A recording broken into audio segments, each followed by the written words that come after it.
So basically, neighbors algorithm is a classification algorithm and uses the conditional probability. Probability of A given B is equal to probability of A intersection B divided by probability of B, or probability of B given A has occurred is probability of A intersection B divided by probability of A. X will be your independent variables, Y is your dependent variables. Probability of X given Y or probability of evidence given outcome is known from the training data set. Probability of outcome given X evidence is what we need to predict in the algorithm. The naive Bayes algorithm for classification is the simplistic form is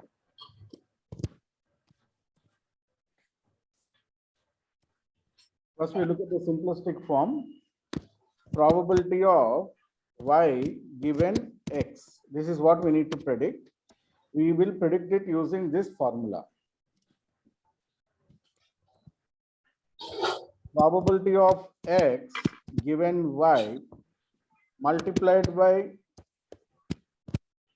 probability of Y divided by probability of X divided by probability of X. The naive Bayes algorithm for classification in machine learning is probability of Y given X is equal to probability of X given Y into probability of Y divided by probability of X. This if you have one independent variable. Naive Bayes algorithm for multiple independent variables. Generally, we have multiple, right? We have multiple independent variables. Is this.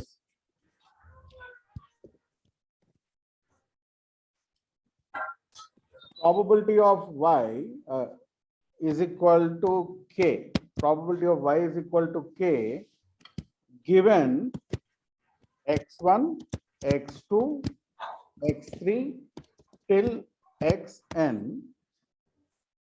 Probability of Y is equal to K. K means the classes. K means the classes in the dependent variable.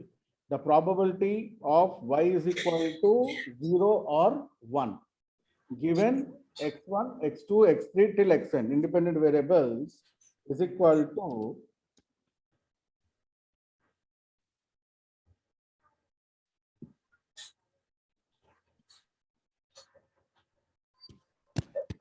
probability of X1 given Y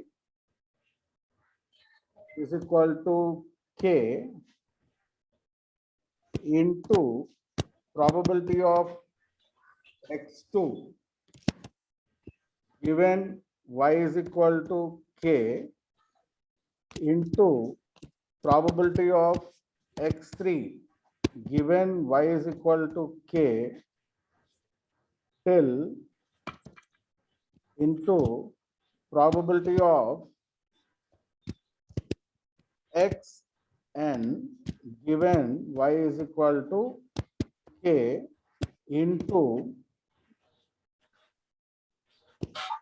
probability of Y is equal to K is equal to K, probability of Y is equal to K divided by probability of X1 into probability of X2 into probability of X3 into probability of Xn. So this is the formula we need to use when you are looking at multiple independent variables. Multiple independent variables is there. We have to look at it like this. Here, P represents probability, and probability lies between 0 and 1. K is the number of classes in the dependent variable. A is the number of classes in dependent variable. X1, X2, X3, X4 till Xn, we call them as independent variables. We'll call them as independent variables.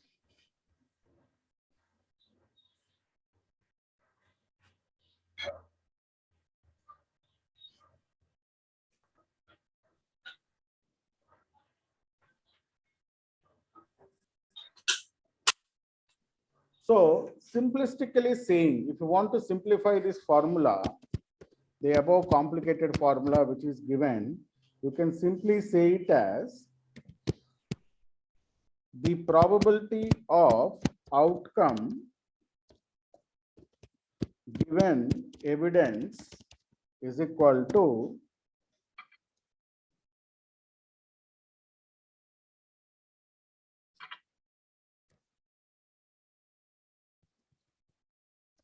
probability of likelihood of evidence, probability of likelihood of evidence. That means this whole calculation which you are seeing here, till here, we call it as probability of likelihood of evidence into prior probability, prior probability. Prior probability means probability of y is equal to k, divided by probability of evidence, divided by probability of evidence. The same.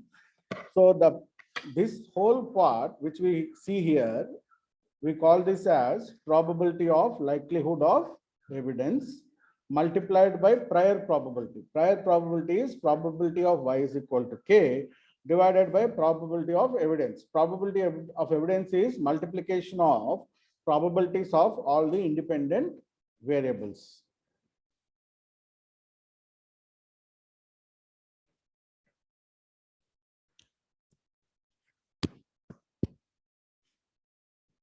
Okay, so all of you got this? I know this sounds a little bit complicated, but once you do a small calculation, you will understand how it is done.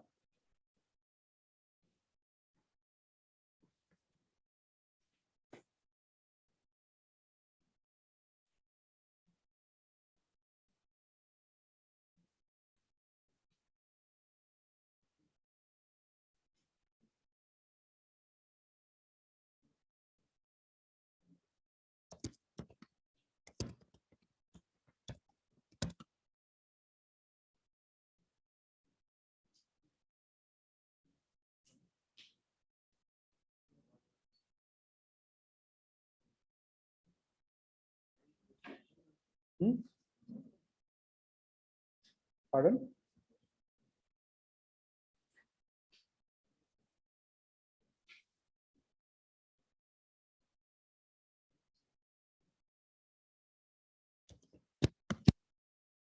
So this is a simplistic form.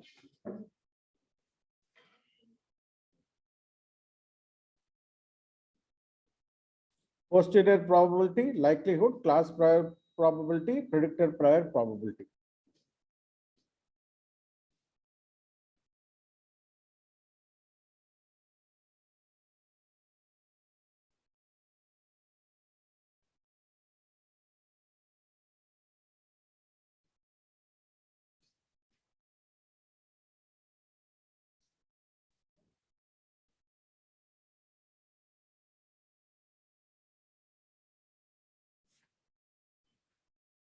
So this is the formula it uses to calculate various probabilities in the data.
So I have sent you the calculation sheet.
Got the sheet, all of you?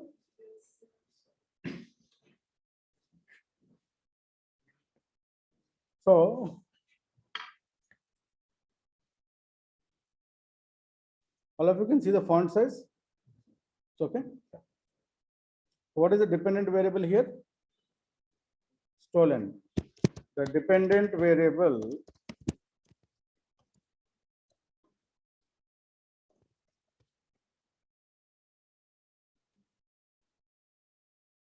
okay,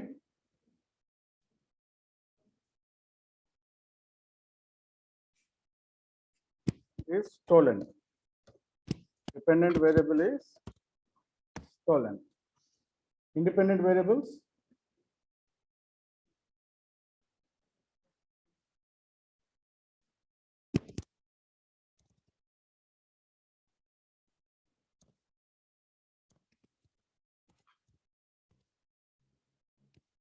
color, type, origin is your independent variables. So when you have the data like this, first step is you have to create cross tabulations. Step 1 is create cross tabulations of independent variables and dependent variables. You have to create cross tabulations of independent variable and dependent variable. Okay. Now, yes, no. What is yes, no? Stolen, right? Yes, no. This is the dependent variable, what we call as stolen. Stolen is our dependent variable. What is our independent variable? First independent variable is color. We have two types of colors, red and yellow. So we have two types of colors, red and yellow.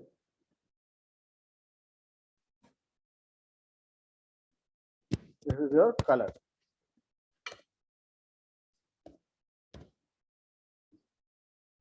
How many red cars are stolen? 1, 2, 3. 3 red cars are stolen. How many red cars are not stolen? 1, 2. 2 red cars are not stolen.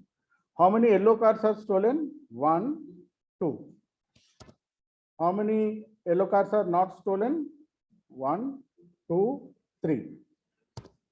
Right? So total number of observations we have is 10.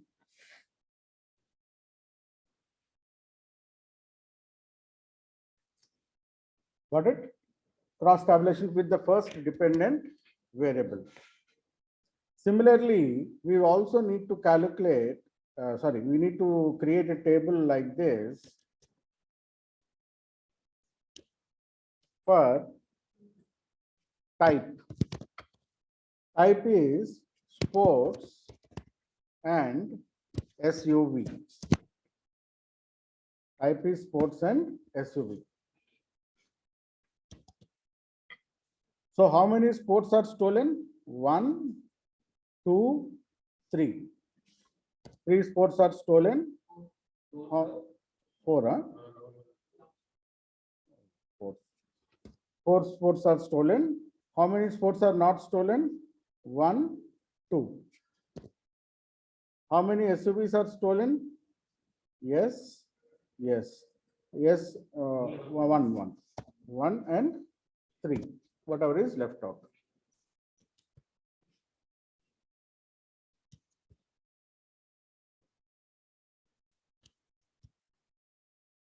Similarly, origin. In origin, we have domestic and imported. So how many domestic are stolen? 1, 2, 2 are stolen.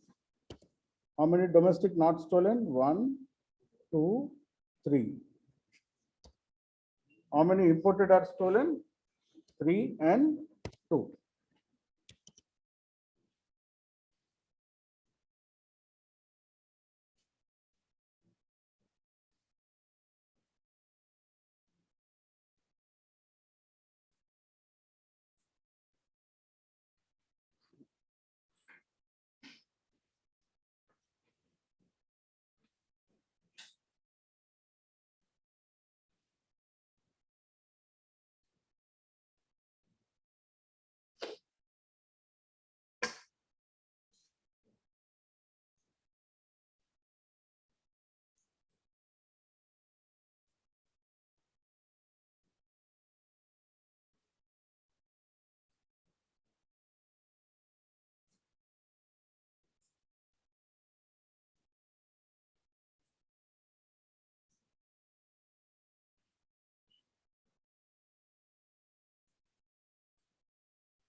Now we need to calculate the probability of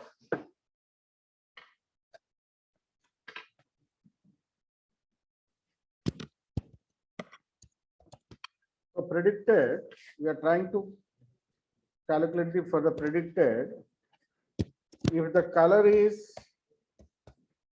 red, if the color is red, if the type is SUV, and if the origin is domestic, what is the probability of its stolen? You have to find out this probability. What is the probability of it being stolen? What is the probability of the Ferrari being stolen if its color is red, if its type is SUV, if its origin is domestic? You have to calculate the probability. Predicted probability if the color is red, type is SUV, origin is domestic.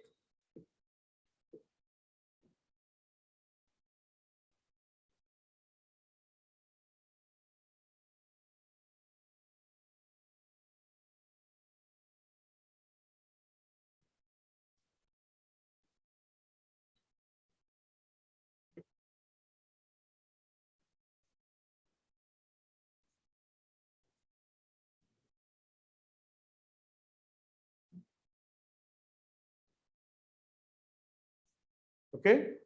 Now, what actually we are calculating is the probability of the vehicle stolen given X1, X2, X3. So let us say this is X1, this is X2 and X3, right?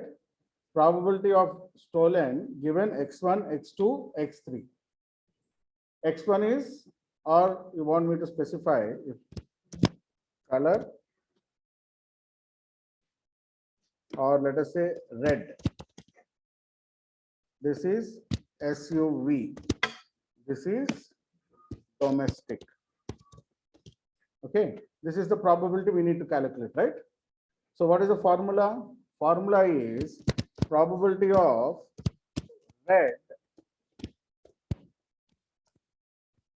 given yes, probability of red given yes multiplied by probability of domestic given yes multiplied by probability of SUV given yes, right? Similarly, we also have to calculate probability of no given each of these variables. That also has to be calculated, right? Whichever has the highest probability, that will be the stolen state. So first, let us calculate the probability of yes given these various arguments. Now, first, what we have to calculate? Probability of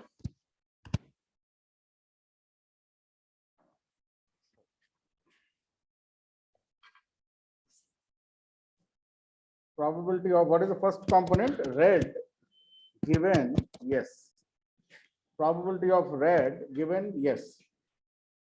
What is the probability here? 3, right? Oh, we have to give the row totals also, forgot.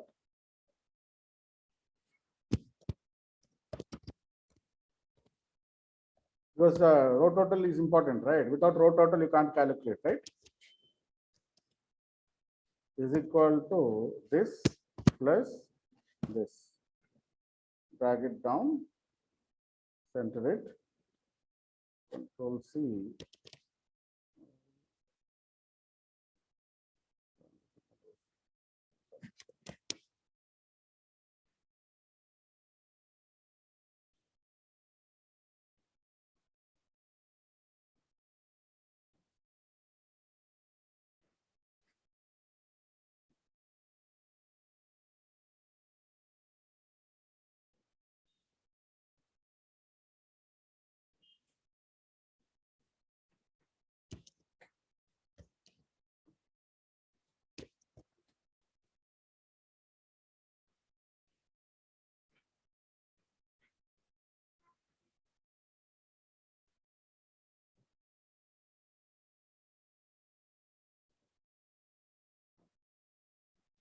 So these are the row totals which you need to have for calculating the various probabilities. Let me just move the formulas to the side.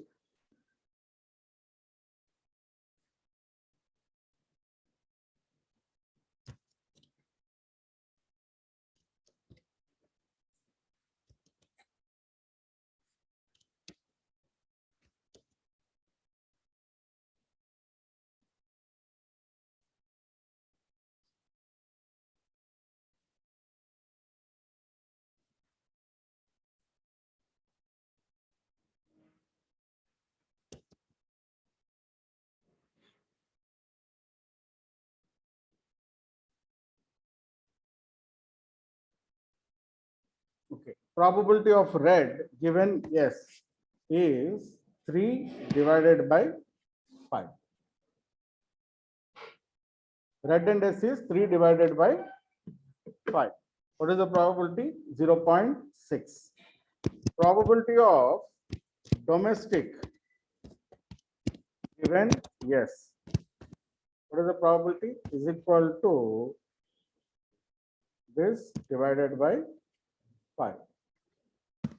0.4. Probability of SUV given yes is equal to 1 divided by 4. Got it? Then probability of likelihood of evidence. Probability of likelihood of evidence is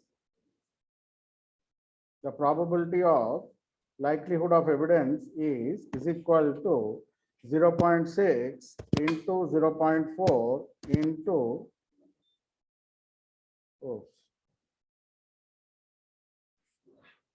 and 11.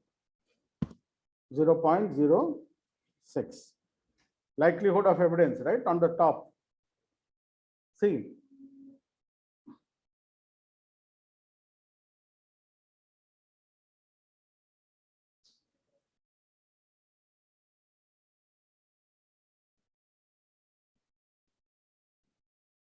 See, what is probability of likelihood evidence? Probability of x1 given y is equal to k. Here we are calculating probability of x1 given yes. Probability of color given yes. Probability of red given yes. Probability of domestic given yes. Probability of type origin given yes. All these things is nothing but probability of likelihood of evidence, which is multiplication, right? We are multiplying all these aspects, right? That is what we are doing. Probability of likelihood evidence is the multiplication of all the three probabilities. Then we will calculate prior probability. Prior probability, which is nothing but probability of yes. Probability of yes. What is the probability of yes? Is equal to how many S's are there? 1, 2, 3, 4, 5. Total observations is 10, right? 5 divided by 10, 0.5. There are 5 S's. So how we got it is yes is 5 and no is equal to 5. And what is total? Total is equal to 10. 5 by 10 means 0.5. Prior probability of yes. Then what we have to multiply? We have to multiply probability of yes. What you call, you have to multiply these two. Probability of likelihood of evidence multiplied by prior probability. Multiplied by prior probability is equal to 0.06 into n13, 0.03.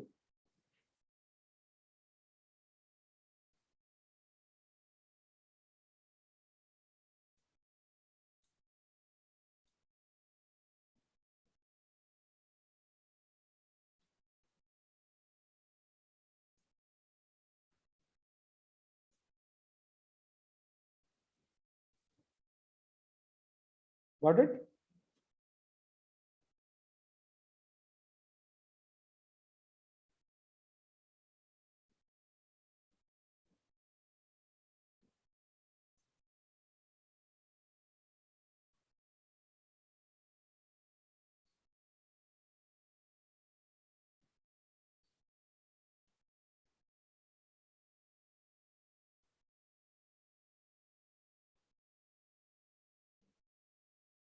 Now we have to calculate the other side of the equation, which is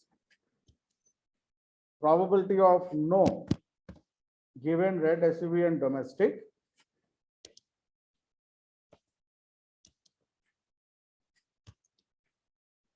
probability of red and no, probability of domestic and no, and probability of SUV and no.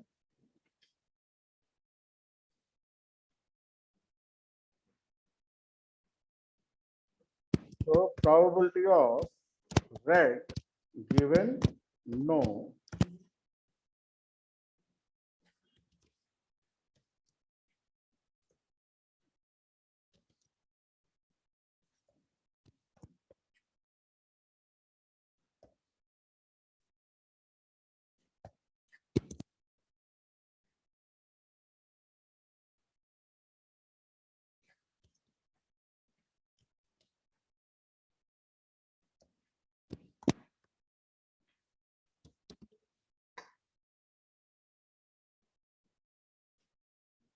Okay. All of you completed the S calculation.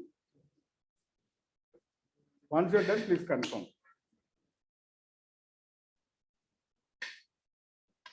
You want me to put the values here? This is 3 by 5.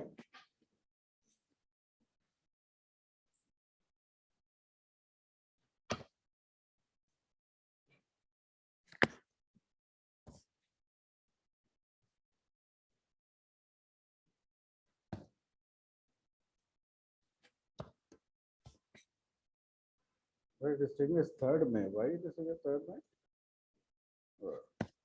This thing is date. This is 3 divided by 5. This is 2 divided by 5. This is 1 divided by 4. This is multiplication of all three.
Got it, all of you? You can calculate for no also. Is equal to 2 divided by 5 is equal to 3 divided by 5 is equal to 3 divided by 4. Multiplication of all these three.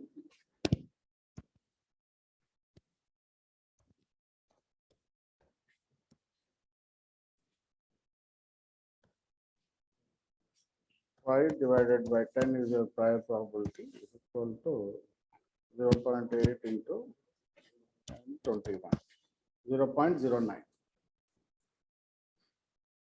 The denominator is common for both the equations. So we don't need to calculate it. Denominator is common, right? So we can simply go with numerator importance. Whichever is having the highest numerator, that will be our, because the denominator is common in both the equations, which is probability of x1 into probability of x2, denominator is same. So which is highest probability? 0.09. So probability of no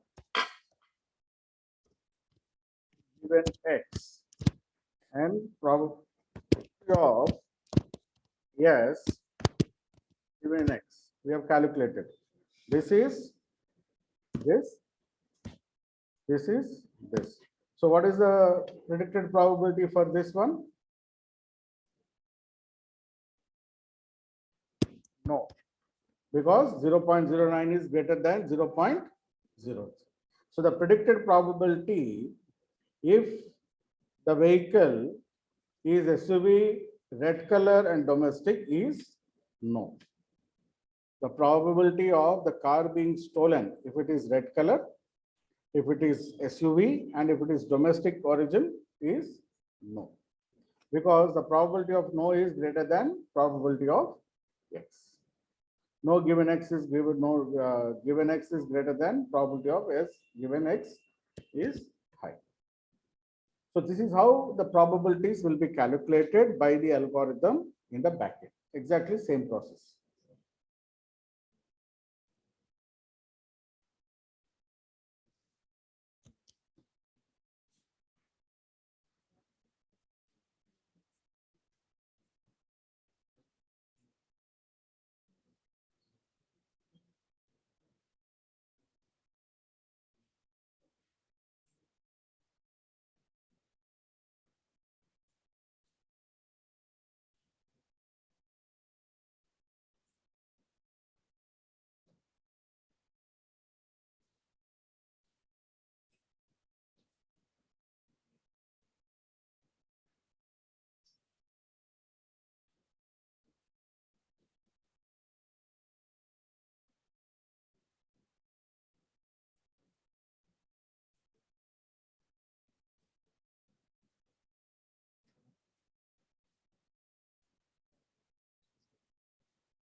Done, all of you?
Done, all of you are done?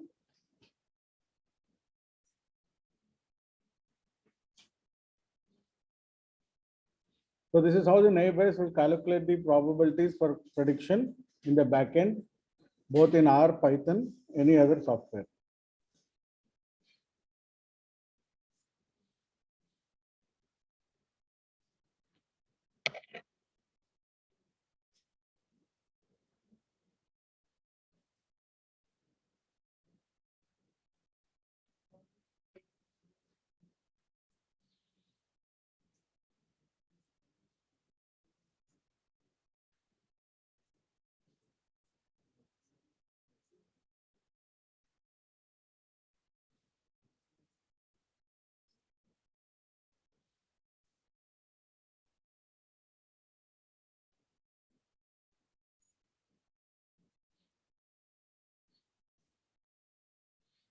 We'll go to the second problem.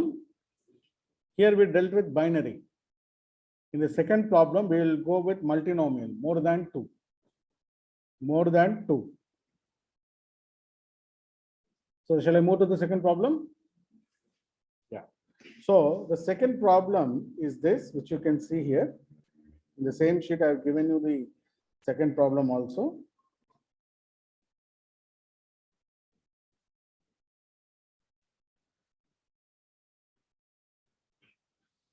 Here, the dependent variable is what? Type of the fruit. The dependent variable is type of fruit, is the dependent variable. Independent variables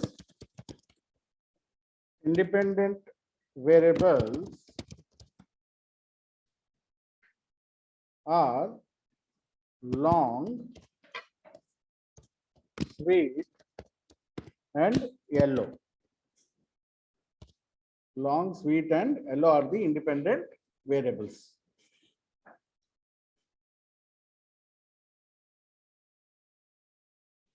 Now, we want to find out what is the predicted probability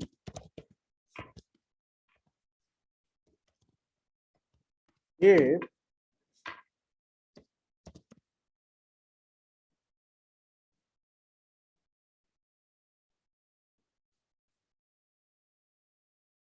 the fruit is long, sweet, and yellow is banana. What is the predicted probability of the fruit being banana if it is long, sweet, and yellow?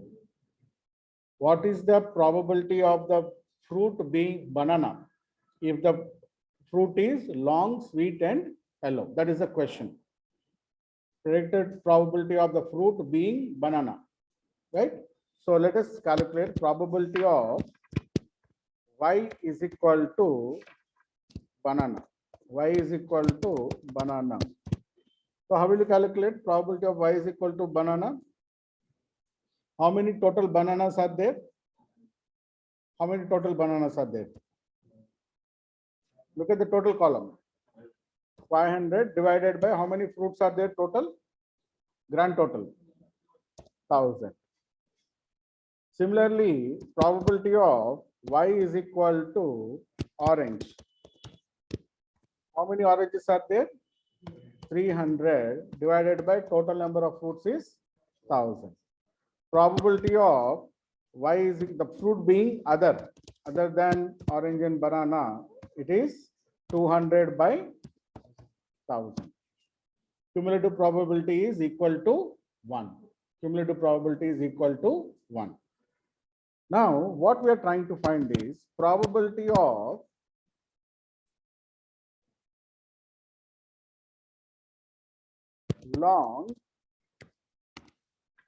probability of banana. Sorry, we'll say one. Probability of x1 is equal to long. What is the probability of variable 1 is equal to long? How many longs are there total? No, longs. 500 is equal to 500 by 1000. Probability of x2 is equal to sweet. How many sweets are there? 650. 650 divided by 1000. Probability of x3 is equal to yellow.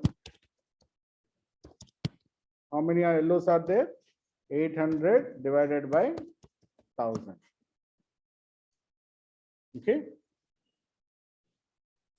Now, probability of x1 is equal to long given it is banana. Given it is banana. So what is the probability? Long and banana. So how many longs are there? 400. What are the total of longs? 500. Right? Sorry, what is the total of bananas? 500. So 400 divided by 500. Right? So long is 400. Total bananas is 500. 400 by 500. Probability of x1 is equal to sweet given it is banana. How many sweets are there? 350. Total number of bananas is 500. So is equal to 350 divided by 500. 0.7. Sorry, this is x2. Probability of x3 is equal to yellow given it is banana. So how many yellows are there? 450. How many bananas are there? 500. So we got 0.9. So what is the probability of likelihood of evidence? Likelihood of evidence is a multiplication of all these three, right? You will take the multiplication of all three as your probability of likelihood of evidence, which is equal to 0.8 into 0.7 into 0.9. 0.504 is your probability of probability of likelihood of evidence. Now we have to find out what is the probability of banana given it is long, sweet and yellow. Probability of banana given it is sweet, long and yellow.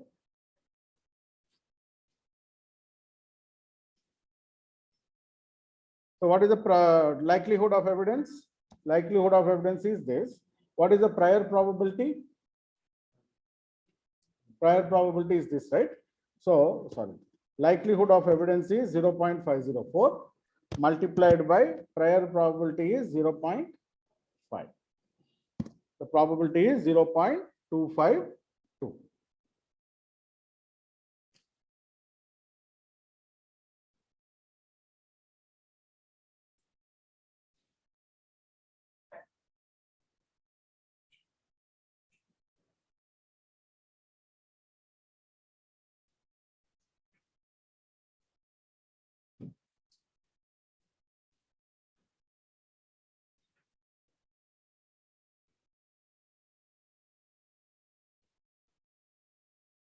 Actually, we don't need this because this is the denominator, right?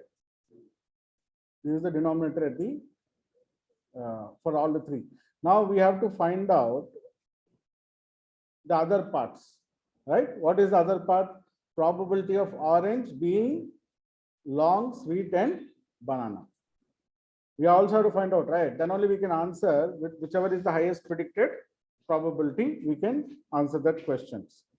So now we have to find out probability of x1 is equal to long given it is orange.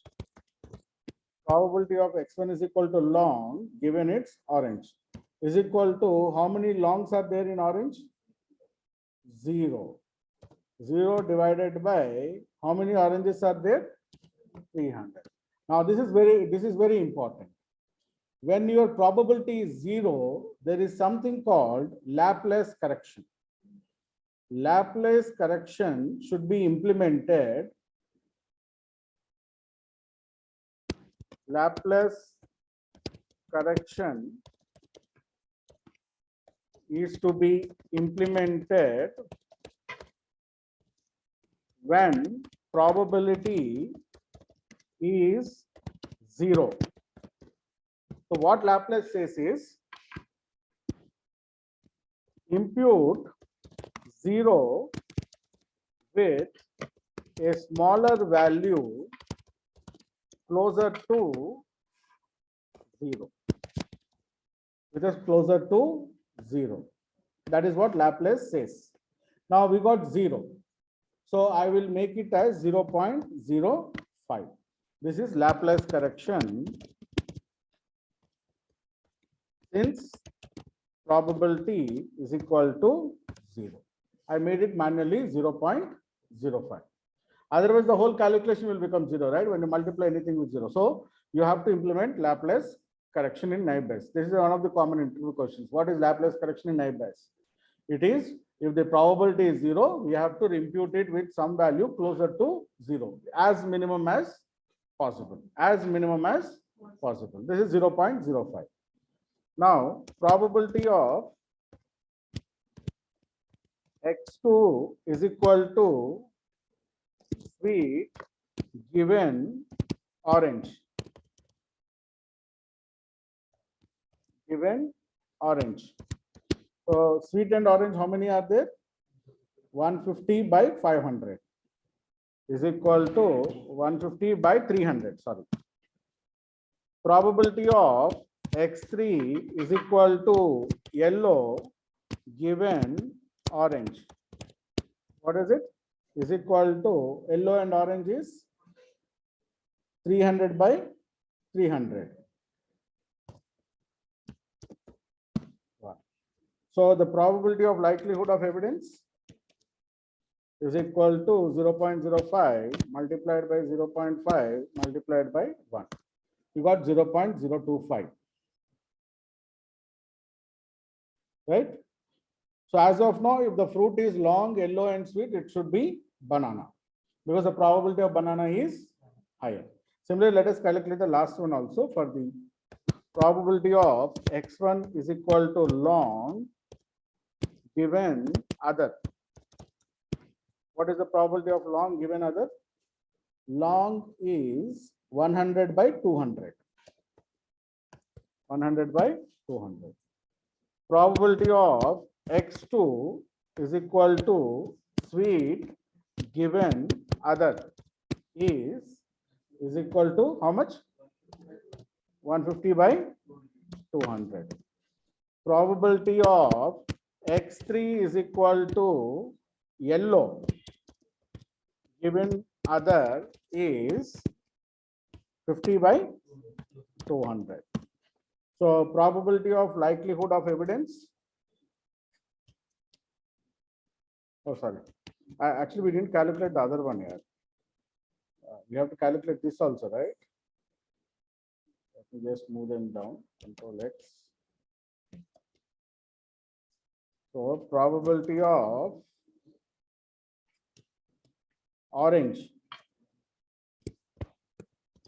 given long sweet is equal to 0.025 into a probability of orange, which is 0.075. Probability of likelihood evidence is 0.5 into 0.75 into 0.25. Probability of other given it is long, sweet and yellow is equal to this into probability of y is equal to other, 0.187. So what is the final rule?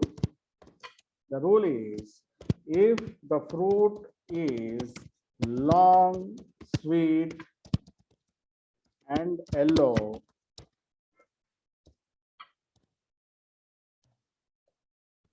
prediction is banana, since the probability is highest for banana. Got it? So this is how we calculate.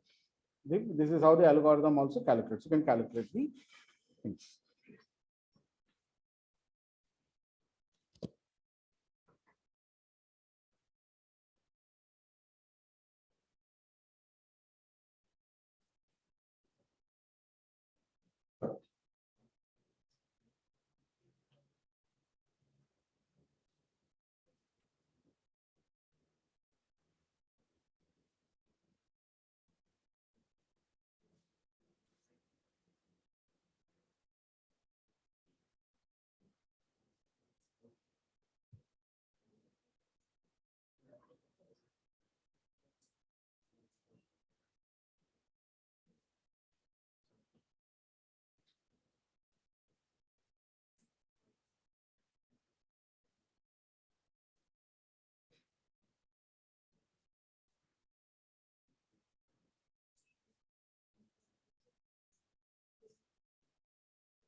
Apa? Yep.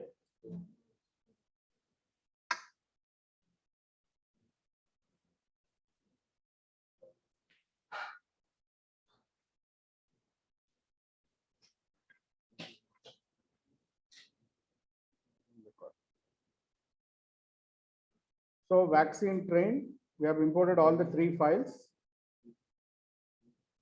training set, test set, and the labels file. Then we printed the shape 36, 707 in train, 708 in test, and 3 label columns. Then I added an ID column to both train and test. Later we'll use this column for separating the data, and then we'll drop it. That way we will not worry about the location and column numbers. Okay. Then I have concatenated the data frame into one.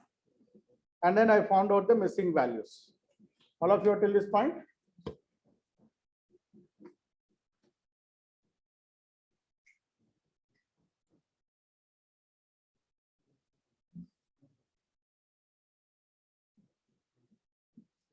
Now, I believe all the columns are categorical columns, right? There is no numerical column anywhere. All of them are categorical columns only.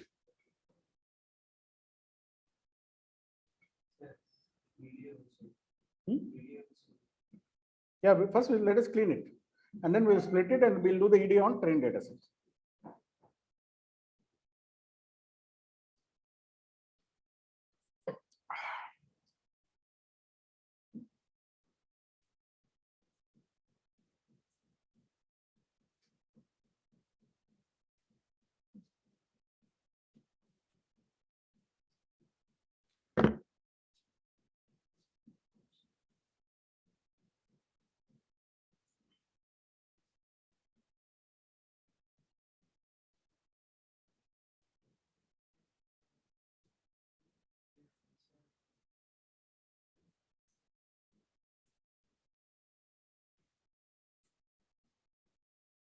All right, all of you have combined the data frame.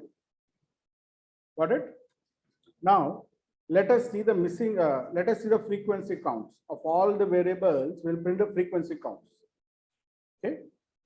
Except the variable called respondent ID and ID. Except the columns respondent ID and ID. The rest of the columns, we will print the column name, what to call frequencies.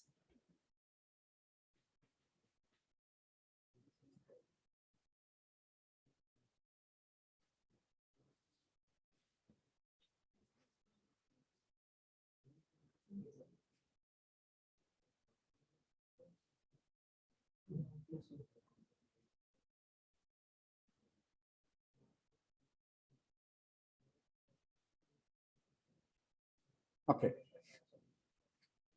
For call in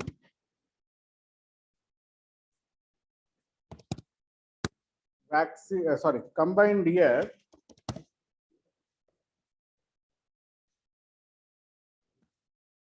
dot drop single quote respondent underscore ID comma ID dot columns colon frequency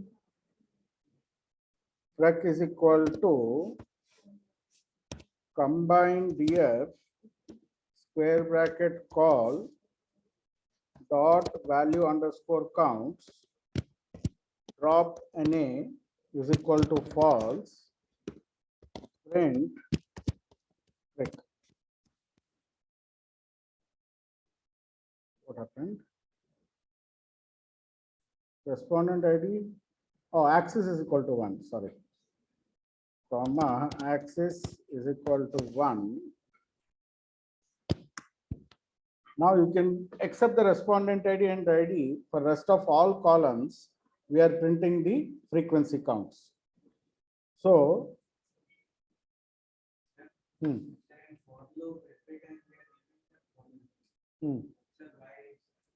for x in, the argument always starts with for x in x dot columns or for x in list of columns. Instead of x, I am using call. Call is like a holder. In each iteration, it will hold one column. Call is like a placeholder. Okay. No, each iterations, na, you will get each variable has to be iterated. So each iteration, the call value will be changing. That is what the for loop will do. For loop will change the call value to each column in each iteration. So we have all the variables, right? So you are seeing H1N1 concern, 177 variables, missing values, H1N1 knowledge, 238 missing values. So you can see, in fact, we can impute them with mode, right? Most of them are large categories only, right? Except employment industry. Employment industry, maximum missing values are there. Households, children, no, this is not household. Employment industry and employment occupation has maximum missing values. Employment industry and employment occupation has maximum missing values, right? For 1 second. Employed, nan, where is nan?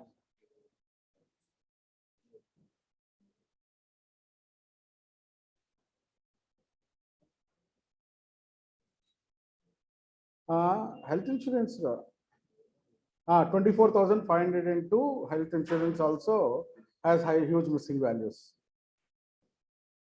So what else? Any other column has high missing values? To separate the data later. See, she is getting the problem with dot log. I think dot log starts with 1. I forgot, Amma. Dot log starts with 1, not 0. That is the one I forgot. 0 nunchi kaadu. You have to start from 1 and to the last number, not the outer number. Last number, which starts with 1. Now I remember. 0 dot log doesn't start with 0. Dot log starts with 1. Okay. Same like in R only. So here I have created ID column to avoid that problem of selecting again. It is equal to train and is equal to test. The data frame will automatically split, right? Let's be always on the safe side, right? So what should we do? Should we, these maximum missing values, should we impute with missing or not available? Right? These columns where we have maximum missing values, should we impute them with missing or not available? That would be the right thing. 50%, not 70%, 50%. 50% is missing. Or shall we do KNN imputer? KNN imputer shall be done. We'll try to do KNN imputer. Okay. We have not done KNN imputer, K nearest neighbors imputer. So let us split the data into object calls and numeric calls. So let us see what are the data types we have. Got it? Yeah, thanks. Values are exactly matched, right? Yeah.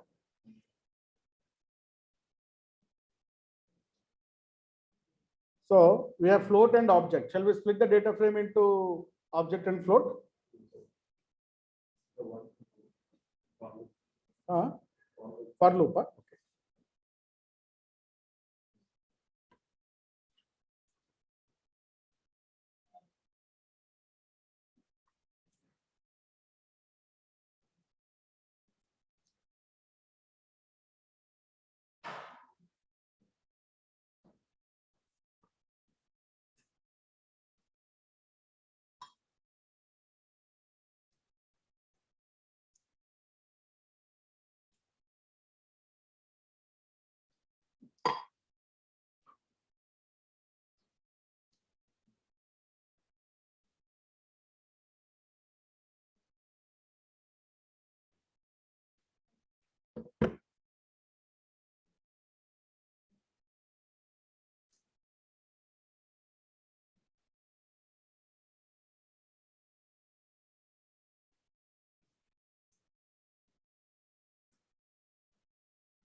Got it, all of you? So KNN imputer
Okay, all of you got the freak for loop and see the values. Okay. Now we will split the data into numeric calls is equal to combine df dot select underscore d types. All see all the values are all the no. Why do we need to split? Because all of them are categoricals, right? All the values are categorical, right? All the values are categorical. There is no numerical in the data, right? So what we will do is, for doing missing value imputation in KNN,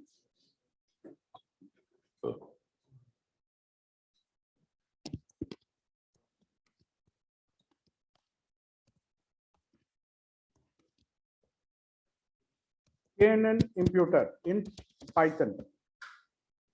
So K nearest neighbors. Did you work on this algorithm? KNN algorithm.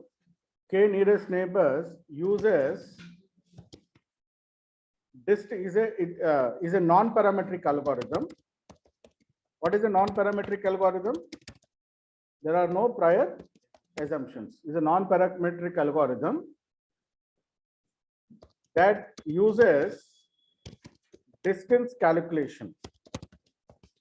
Distance calculation like Euclidean.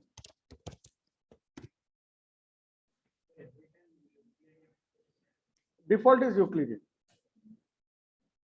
Euclidean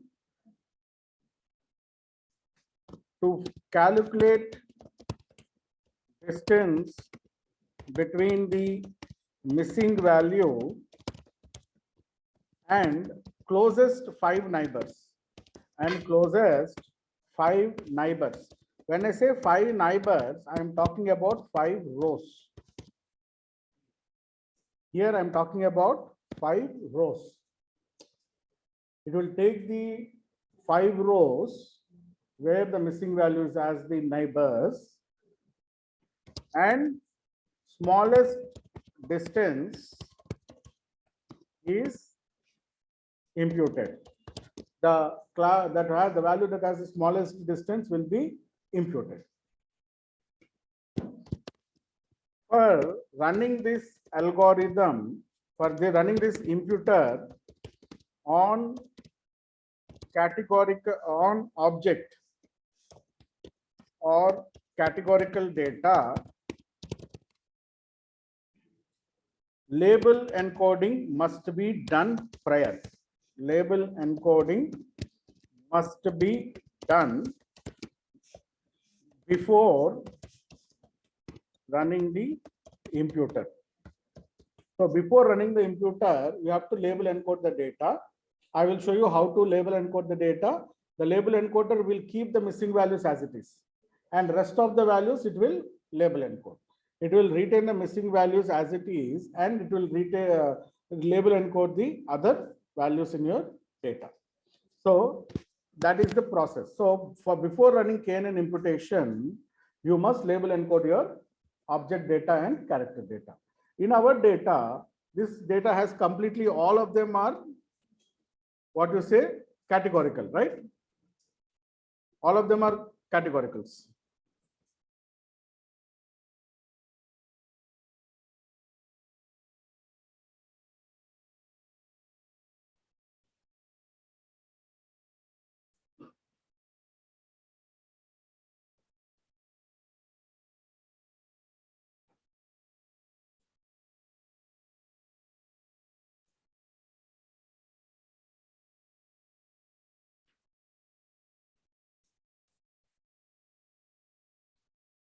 All right. From sklearn dot preprocessing import label encoder.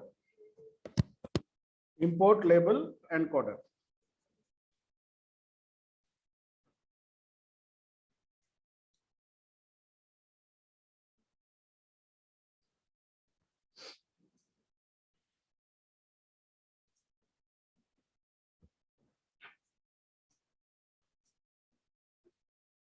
Okay. Now, string calls is equal to combined df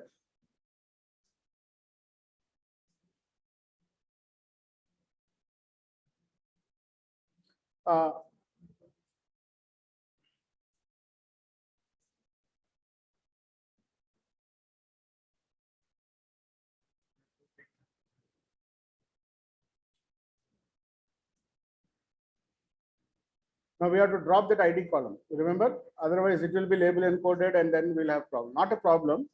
Train and test, which will come first? Test will come first, right? T and E. It will be, or let us do one thing.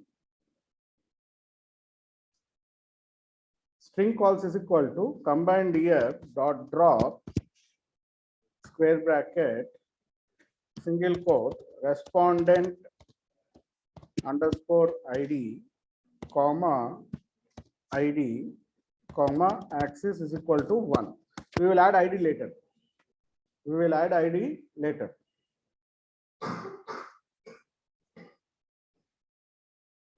Now, string calls is equal to string calls dot as type str dot apply lambda series colon pd dot series open bracket pd dot series open bracket label encoder dot fit underscore transform open bracket, series, square bracket, series dot not null, series dot not null,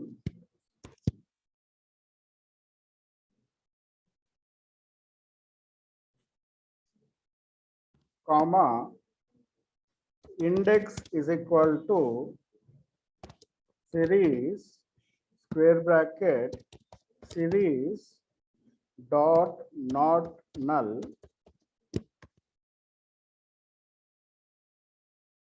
dot index. So what basically this whole thing will do is all the not null values will be label encoded. Whatever is null values, that will be retained as it is. So this will impute all the values which are not NA. Not null means which are not NA, impute them. If it is a null, do not impute that value.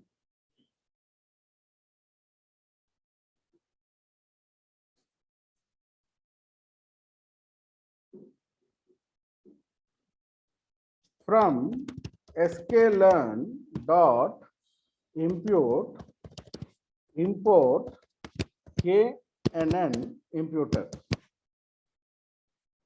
Imputer is equal to KNN imputer, null braces,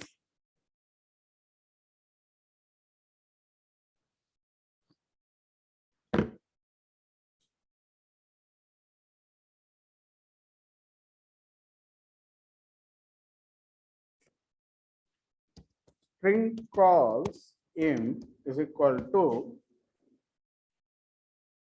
imputer dot fit underscore transform string calls.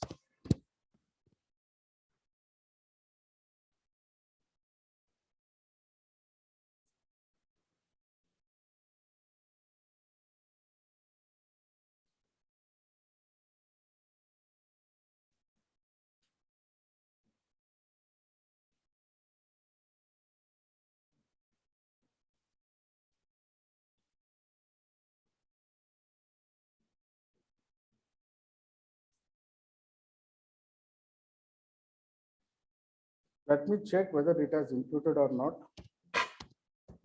String calls dot is null dot sum dot sort underscore values pending is equal to false. Yeah, it has imputed all the missing values. It has imputed all the missing values.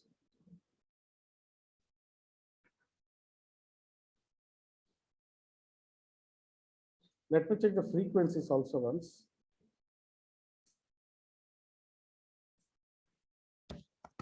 Call in string calls in dot columns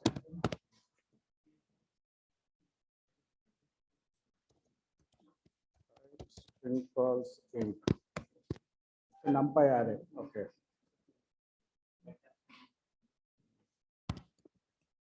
String calls imp is equal to pd dot data frame string calls in comma columns is equal to string calls dot columns.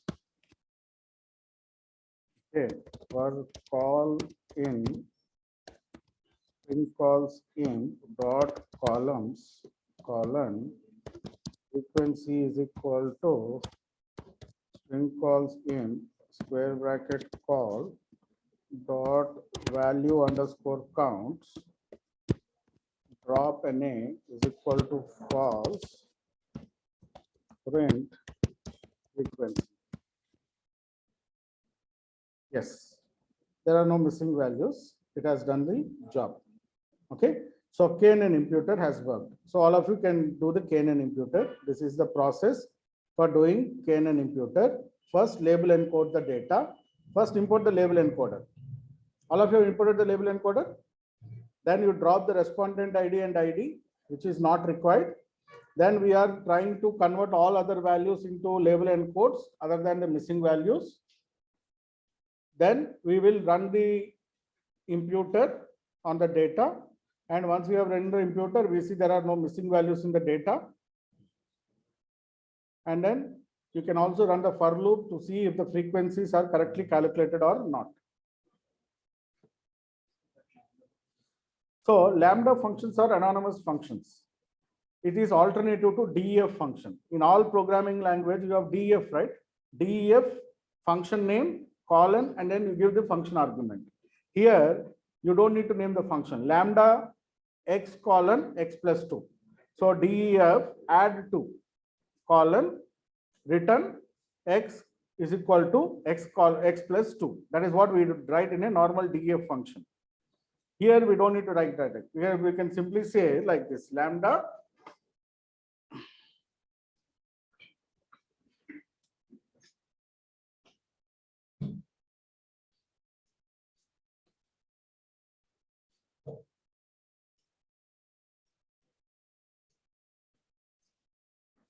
typically in programming languages, you have DEF add 2. This is the variable name, function name is add 2.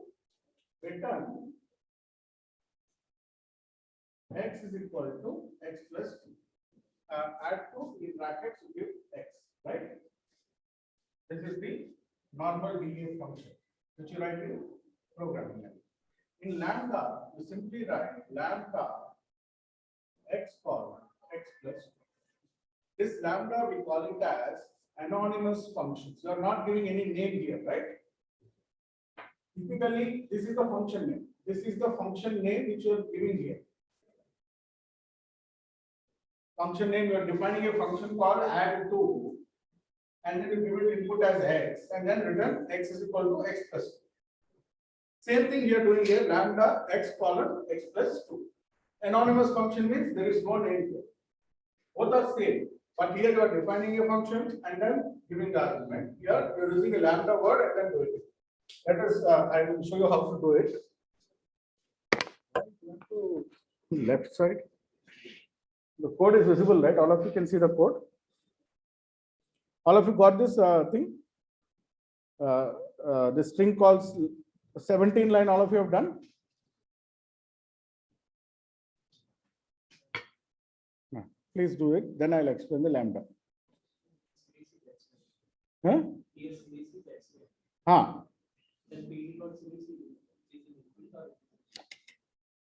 We are applying, see, apply means what?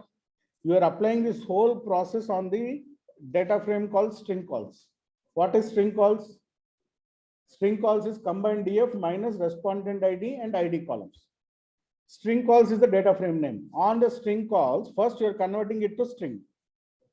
As type as string, because all the numbers will be converted into string. Then you are applying a lambda function. Dot apply. You are applying on the whole data frame a function called lambda, where you are taking the data as series, because for label encoder, the data must be in the form of a series. You have inputted on the series. What series you are taking? Series not null. That means series which have value. If series has a null value, that will not be taken into consideration. All the not null cells will be taken. Not null means there is a value in that cell. That will be taken and they will be imputed with the, encoded with the values from 0 to n levels.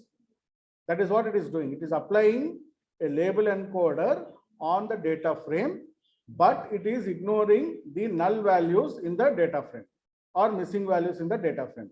Remaining values, it is label encoding. That is what the whole process it is. So first we are converting the string calls to a string type. Then we are applying a function called wherein you are ignoring the null values and remaining values you are label encoding, and you are retaining the null values as it is, not touching them. And those null values you are imputing with the KNN imputer, which will take the nearest 5 rows and then it will impute.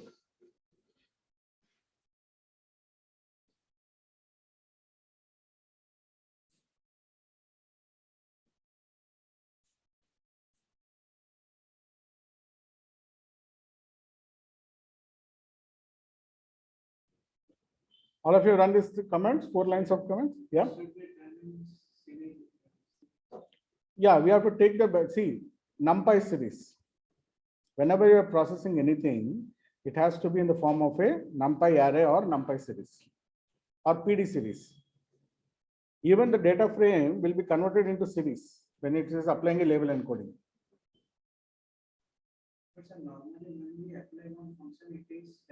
In the backend, it will convert it into series. Everything is in the backend. Here we are specifying to be on safe side. See, it's always when you're writing functions, the programmers will double check for not allow, because if it makes a mistake here, your whole data will go wrong, right?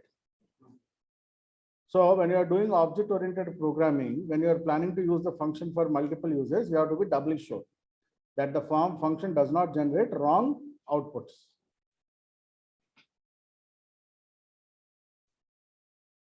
Got it, all of you? Now, this is what I printed I have converted the string calls into a data frame, because once you have applied the label encoder, it turned into a array. I have converted the string call simp into a data frame.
Down, huh?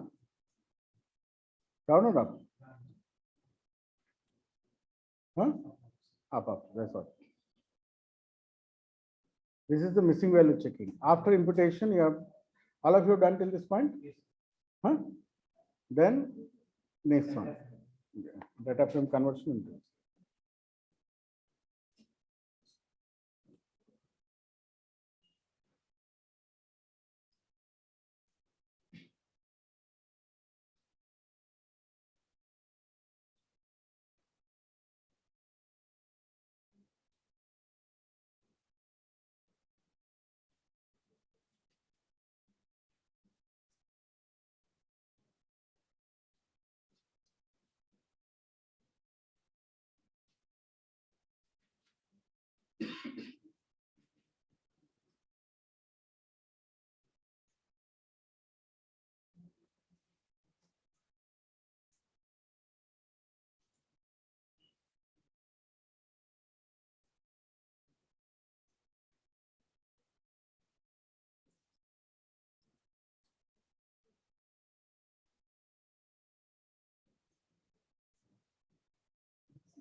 Got it?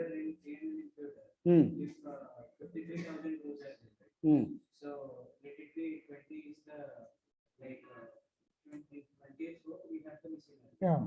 So from 20 before 5 and after 5 it will be, right? Yes. Nearest neighbors. 5 nearest neighbors. So whatever the nearest neighbor that will be put on that. Yes. Smallest distance. Smallest.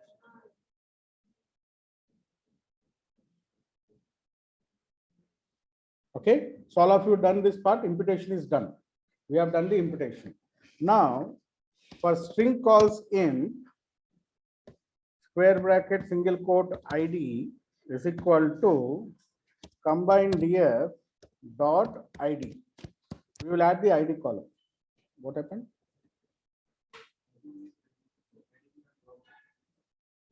Cannot index from a duplicate axis.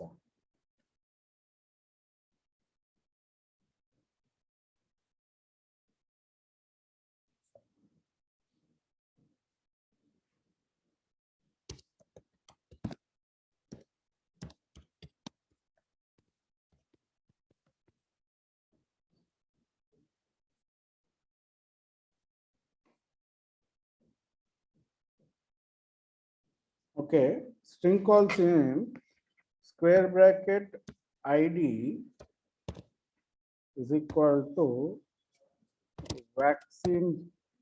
No, combined DF only we have done, no? But I renamed it, right?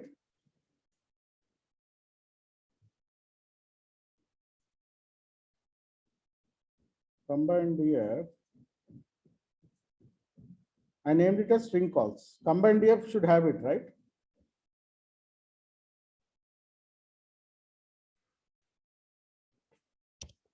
Combined DF dot ID is there.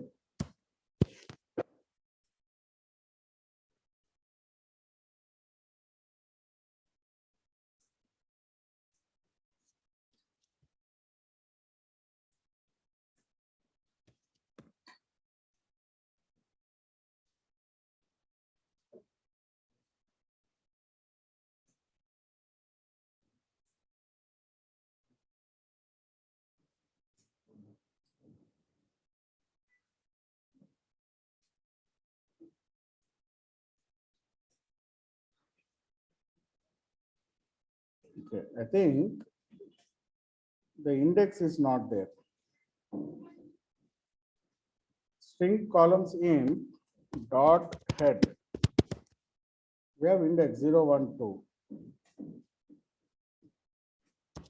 Combined df dot head 0, 1, 2. ID column is there. It is there now. Combined df ID is there, but it is saying it's a duplicate access. String call, sorry. String calls in dot head. Access is starting from 0 only.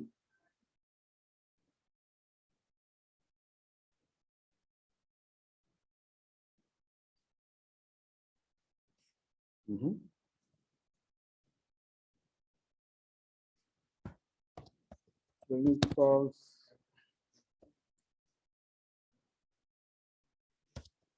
combined df dot ID dot head.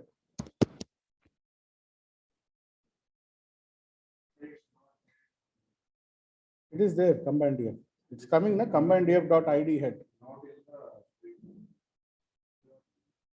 No, I am adding it to string calls. That's what now we dropped it.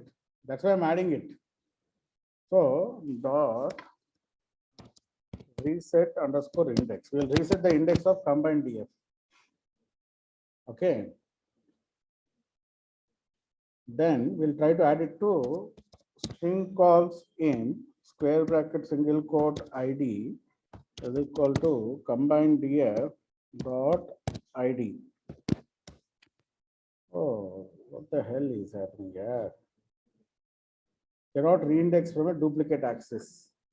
I have reset the index. Still why it is giving. Oh, Okay. 53,415 are there in combined here.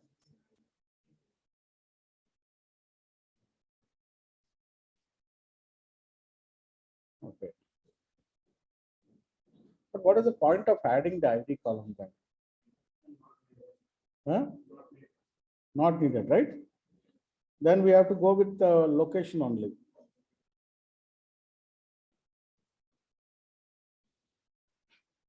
Okay. So vaccine train deer is equal to string calls in square bracket 1 colon. What is the outer limit?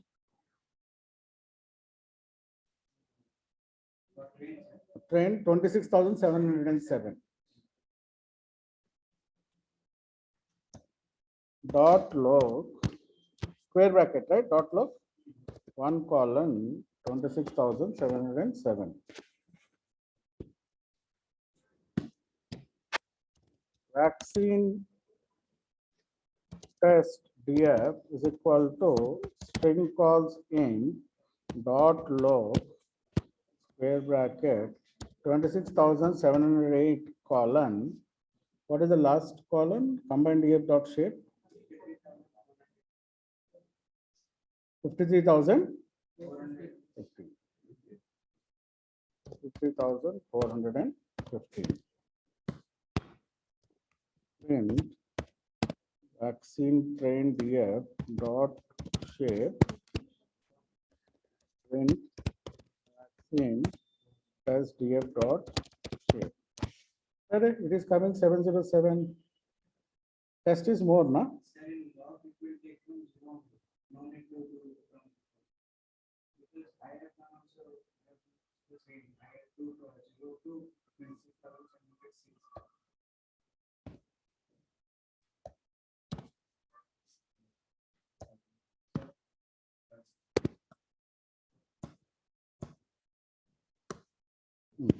Yeah, 0 colon 26,706, 26,707 colon 53,450. Yeah. It's always confusing here for me. Always confusing. Is there one extra row is there? In test data. That's why we have to be sure na, whether it is correct or not.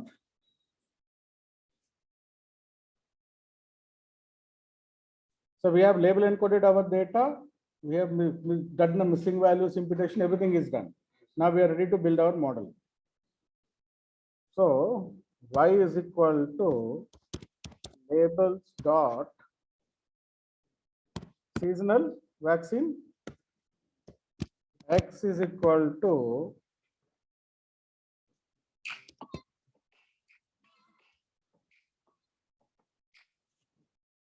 hello.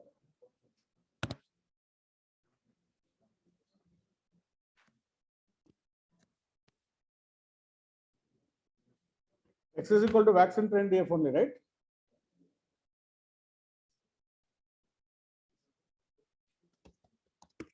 Because we have not added.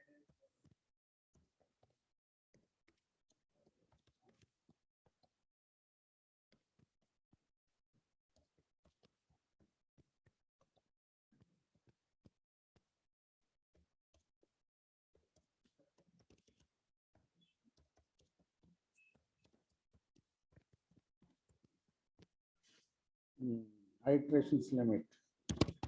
Max iterations is equal to 3,000.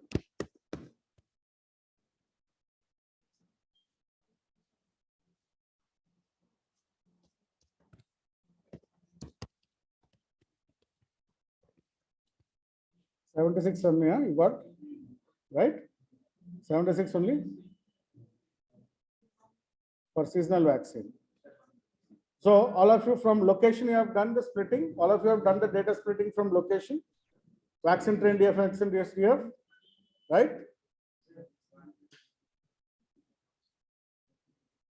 See, after the frequencies, I have done the splitting, vaccine train DF and vaccine test DF. No need.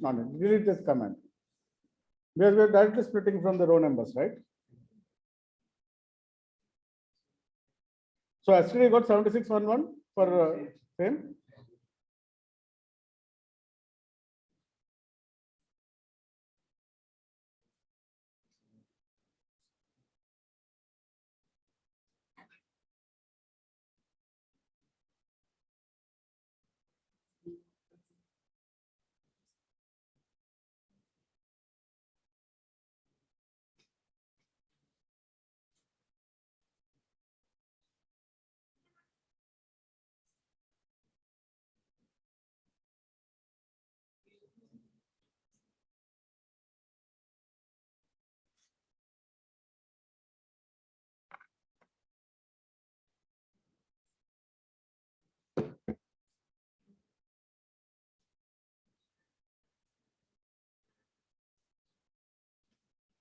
All right.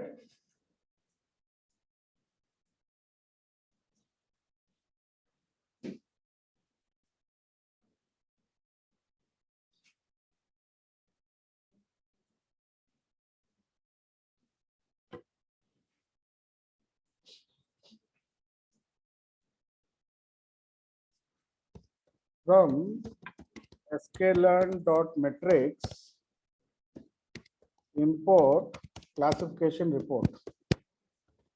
And, oh, we have not predicted, right?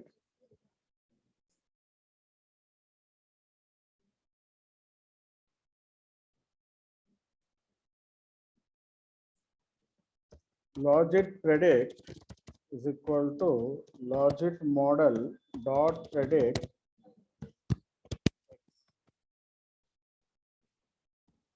print classification report y comma logit predict. See, all of them are very closer because this is a balanced data. This is a balanced data, right?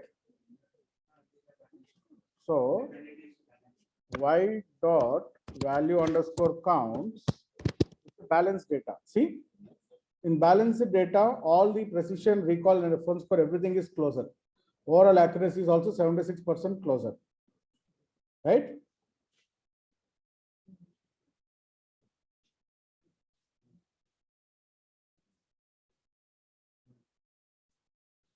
Got it, all of you?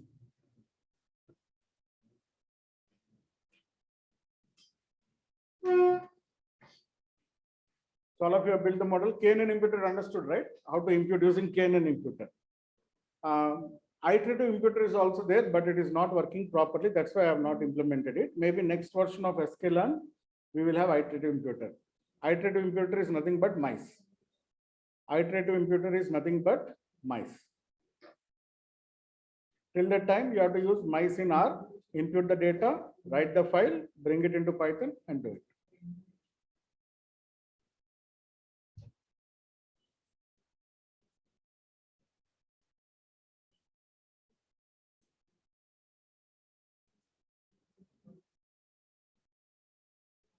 So how was your experience in working on a data? You were able to solve the problems, right? All the guys who submitted, you are able to understand the process and follow it and do it, right? If you follow the process and do it, you will 100% submit the file. If you don't follow the process, you will be in trouble. That's why you see a lot of people register for the competitions, they will not submit because they don't follow the process. The procedure which we follow now, how you've identified, treat them, then splitting them into proper values, and then once you follow the process, you will 100% submit the file.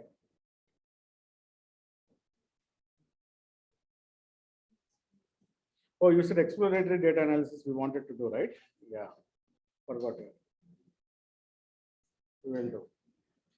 But there are no numeric variables here. We can do only chi-square.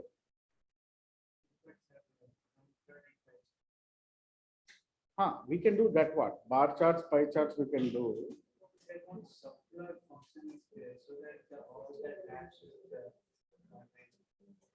In which package? I've seen that. Yeah, subplots is like you can split the screen. Matplotlib. Instead of single. plt.subplots, you can define 5 by 5, and then you can do all the plots. But for that, all of them should be in same type. We'll try that. That's a good idea. Let me try it. How many variables we had? 35. 35. That means we can do 6 by 6 plot. 35. Next one side will be 34. 34. 35. 35 means you have to do 6 by 6. The plot windows will 6 into 6. 6 rows and 6 columns.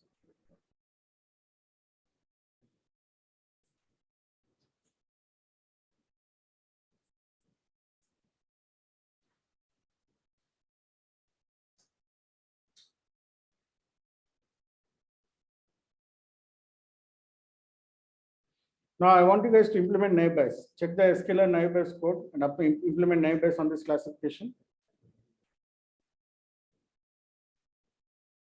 Meanwhile, I'll search for the subplots code.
Gaussian NB.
Seventy one. Any other person got the same?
Hello?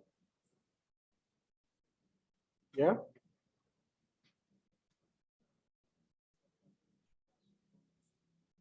Calling from where?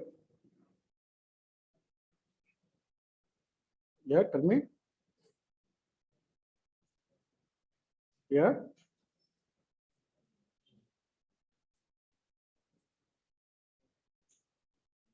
What?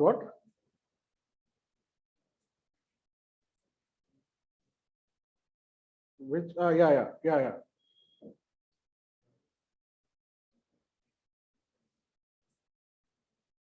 Okay.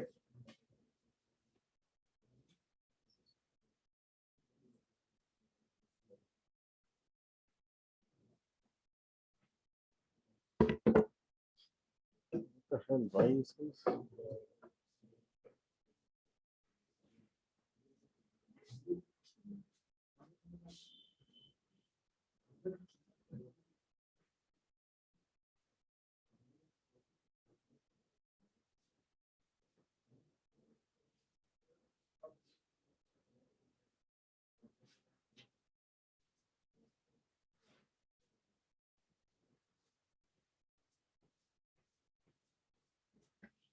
Even you guys got 0 point, this one, 7 1, all of you got the same one?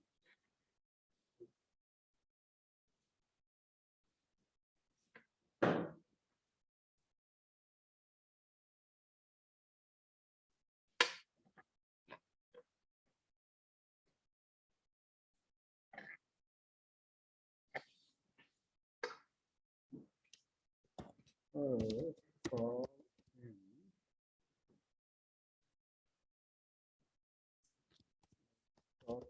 columns, plt dot figures dot bar for plt dot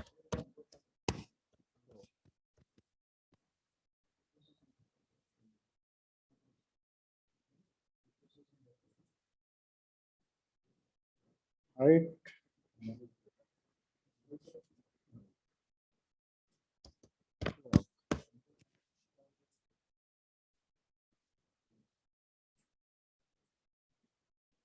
Hey, it created empty plots.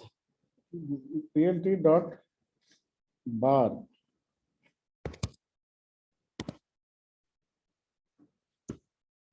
call comma height is equal to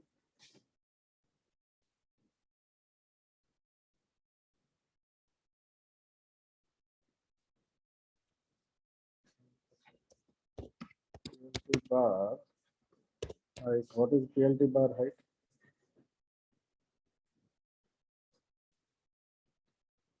The height of the bars.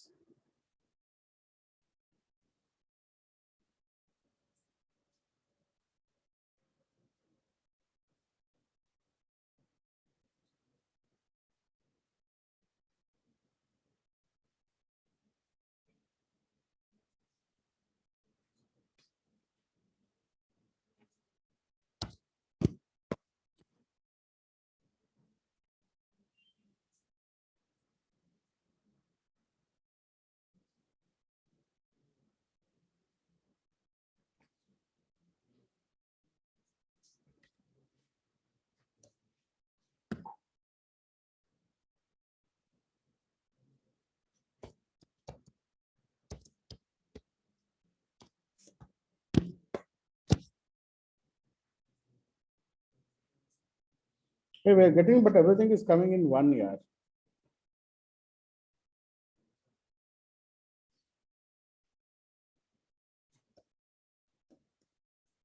How to get the bar plots?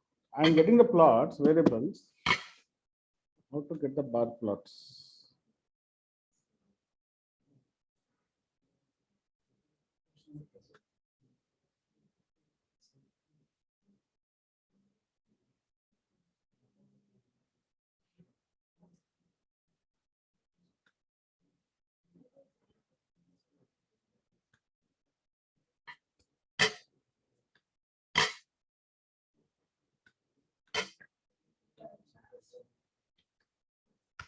Or pie charts you can do, right?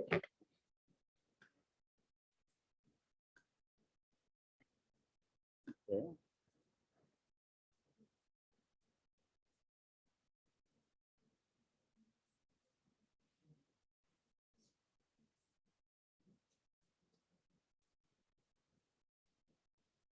Very good code. Matplotlib only I am using.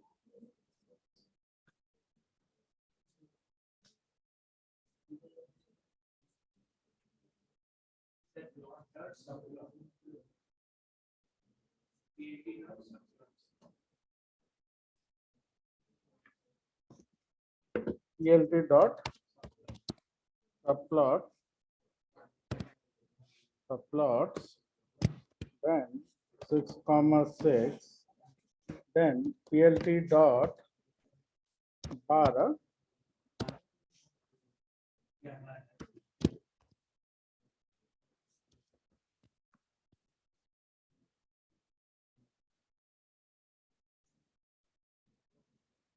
Height is missing.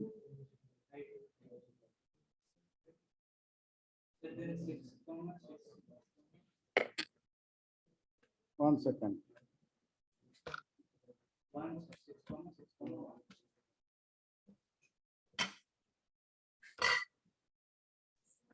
Yeah. I'll correct.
Got it.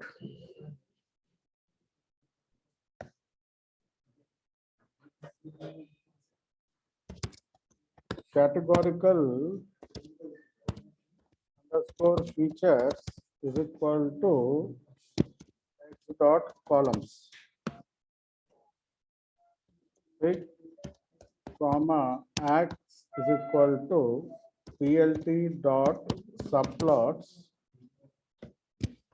bracket 1 comma length of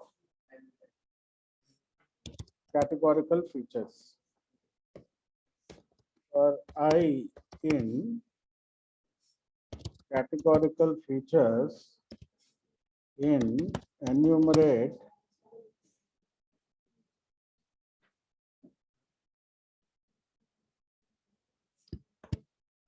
x square, capital X square bracket categorical features colon X square bracket categorical features dot value underscore counts dot plot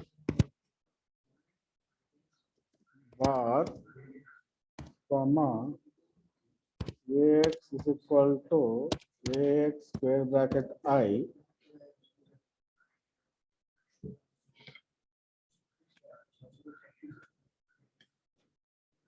dot set underscore title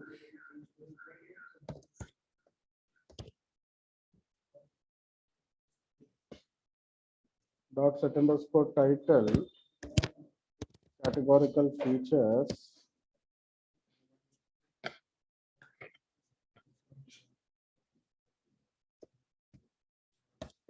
with dot show.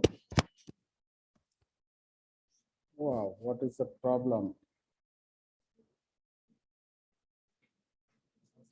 Hmm.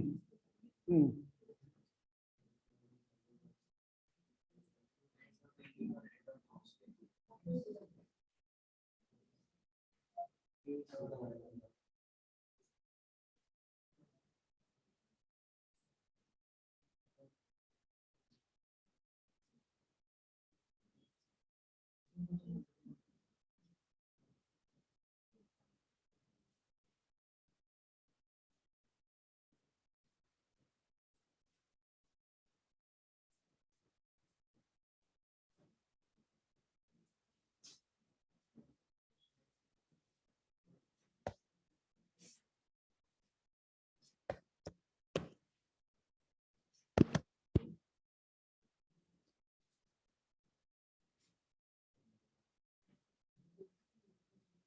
Yeah, it's not working here.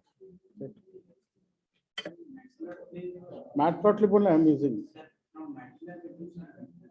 Hmm. I'm using PLT only, na PLT dot subplot.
I'm not able to see the plot here. Any idea where you can find it?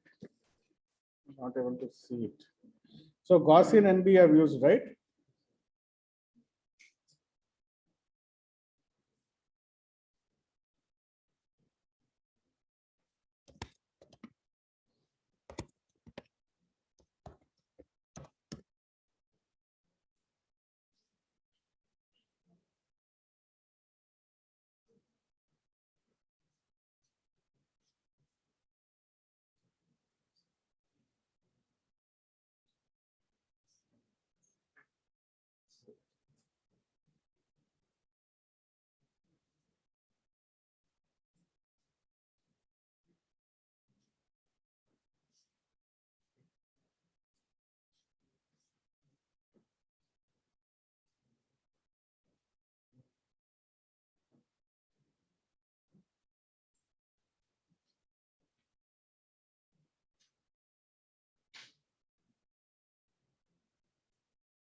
Categorical NB you tried? Because our data is categorical NB, right? Categorical NB. Because all our variables are categorical, right? And sklearn dot naive import categorical NB. Cat NB is equal to categorical NB. Cat NB model is equal to cat NB dot fit x comma y. Cat NB model dot score comma y. 75 got accuracy. Because see, Gaussian expects the independent variables to be numerical and continuous. Gaussian NB expects the multivariate variables or independent variables to be Gaussian distribution. But our data is in what? Categorical. So I have used categorical NB. In categorical NB, what it says, you can study here. It is given clearly. The categories are suitable for classification with discrete features that are categorically distributed. Our data is discrete features, right? 0 to 5 or 0 to 2 or 0 and 1. So that's why we have used categorical naive Bayes, because our independent variables are discrete features that are categorically distributed. See, the improvement also is there. In Gaussian, the independent variables are expected to be mostly numeric. 1 or 2 categorical is there, but most of them are numeric in nature. Then you can run Gaussian naive Bayes. But in this case, all the variables are categorical. So the preferred algorithm is categorical naive Bayes.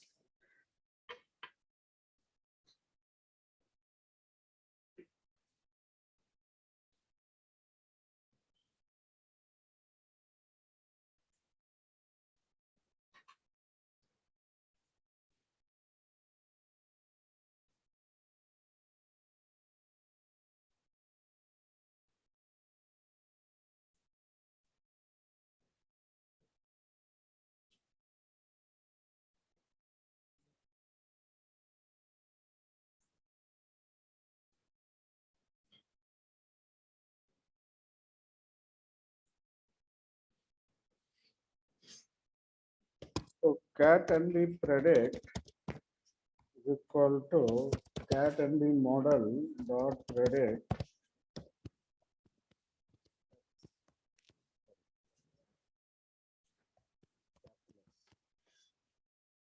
print classification report y comma cat NB. So 77, 74, 73, this also looks good. But binary logistic regression is having higher 0.76, right?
So if you want to submit to the competition, you have to predict both the seasonal and H1, these values, right?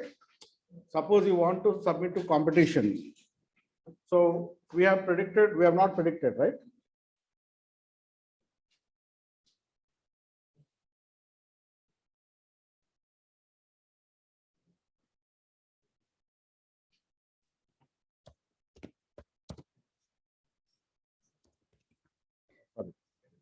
We have y as our dependent variable. Y1 is equal to labels dot H1N1 vaccine, right? Independent variables are same. Logit model 2 is equal to logit dot fit x comma y1. Logit model 2 dot score x comma y1. 82.79 on H1N1 vaccine, we got 82.79. Now what we will do is logit season predict is equal to logit model dot predict vaccine test df. Logit H1N1 predict is equal to logit model 2 dot predict vaccine test df.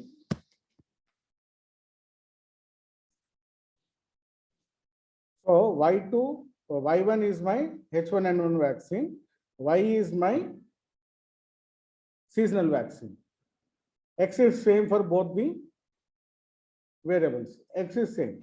So I predicted two models here. So logit season predict, PD dot data frame,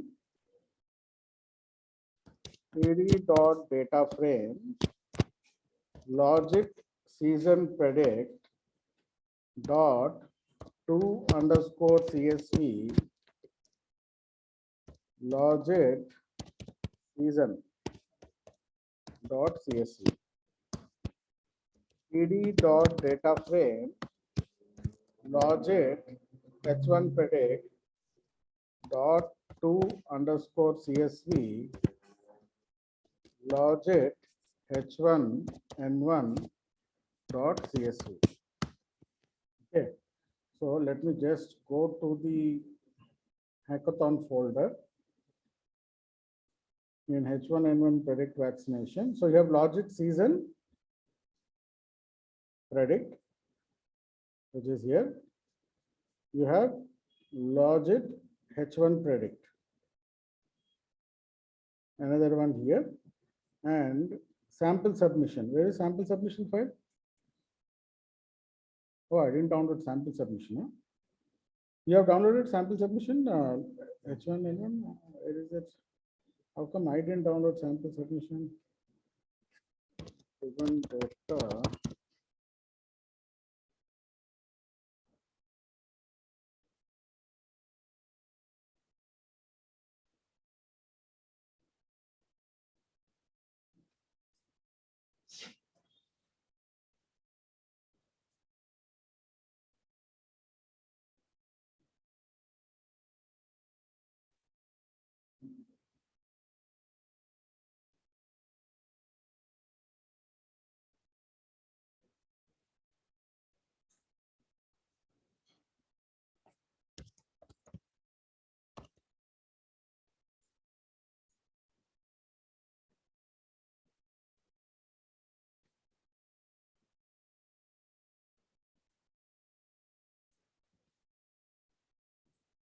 Submission format.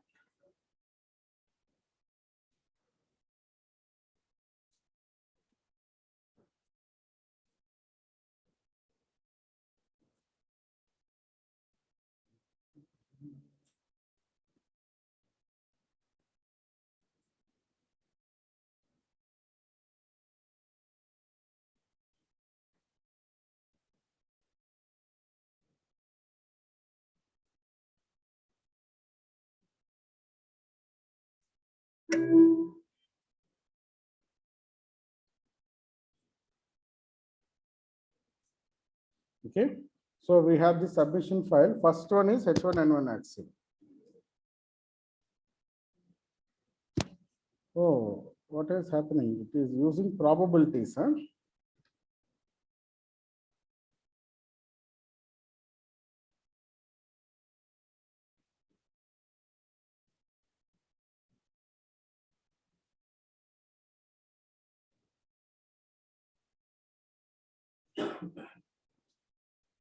I think it is asking for probability prediction.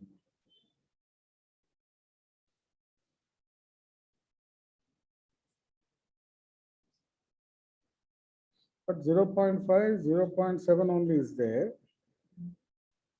Or will give decimal predictions. What is that? H1N1 vaccine. Control C. Control V.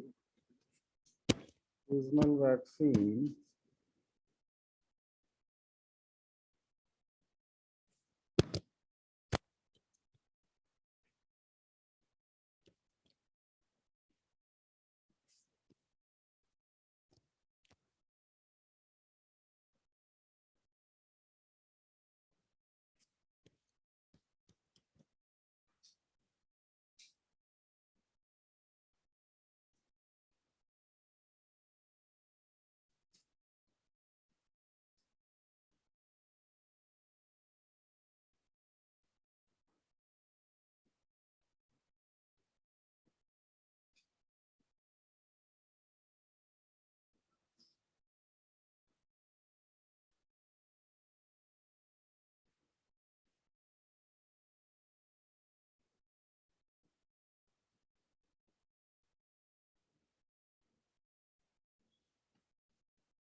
Zero point 6067.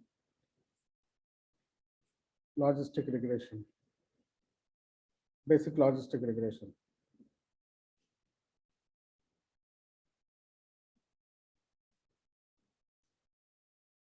So you got it right. You predict on both of them. In sample submission file, change them into decimals. Or when you are predicting, you have to predict the probabilities. Huh? What did the competition say? Predictions must be in what?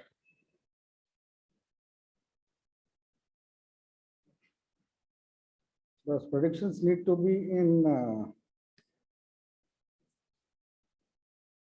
learning.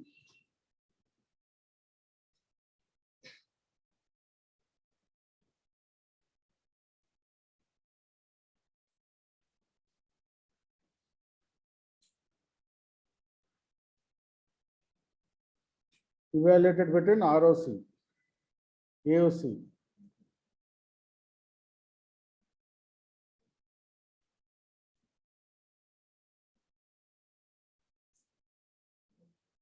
Float probabilities here should be float probabilities that range between 0.0 and 0.1.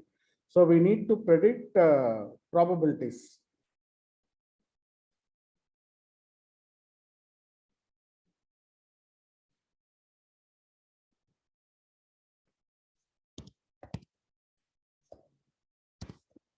Scale logistic regression, right?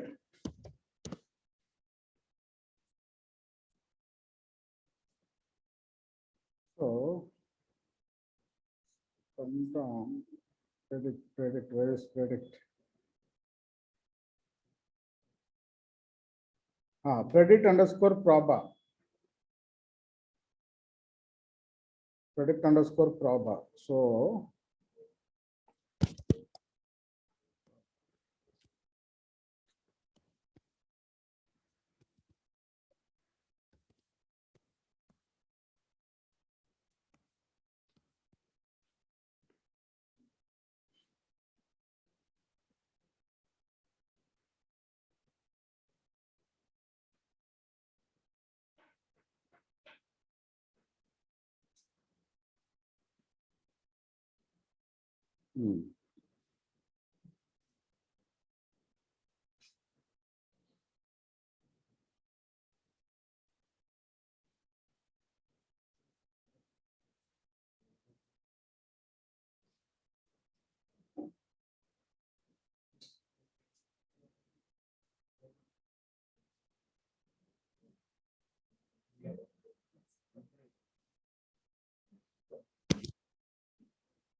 Hello.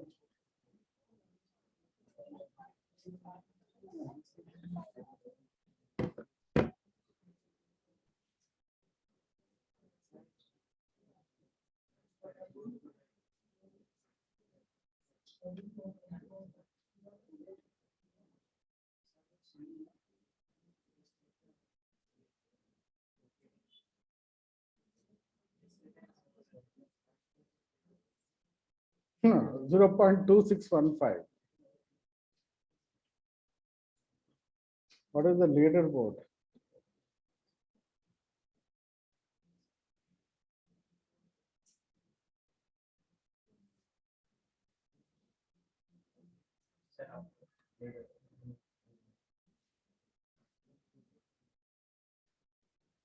So we'll do 0, 1 submissions only. Probability submissions, it is giving us very less. So we'll do 0, 1 submissions only. Okay. Do predict submissions only, not predict underscore proba. But you have to convert them into numbers 1.0 and 0.0 in Excel CSV file. Convert them into number with 1 decimal.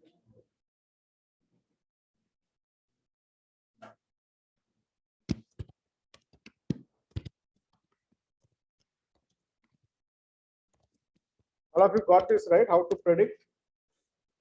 Right? All of you got how to predict, right?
Which one?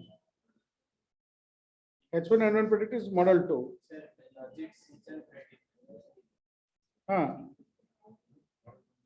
Model 1 is logic season predict, na? Model 2 is logic season, that one H1 N1 predict.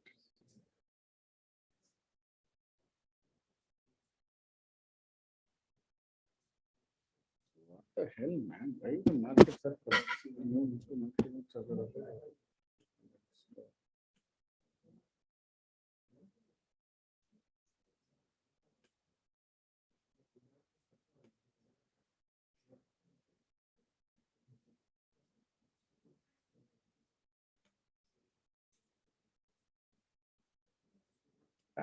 Thanks.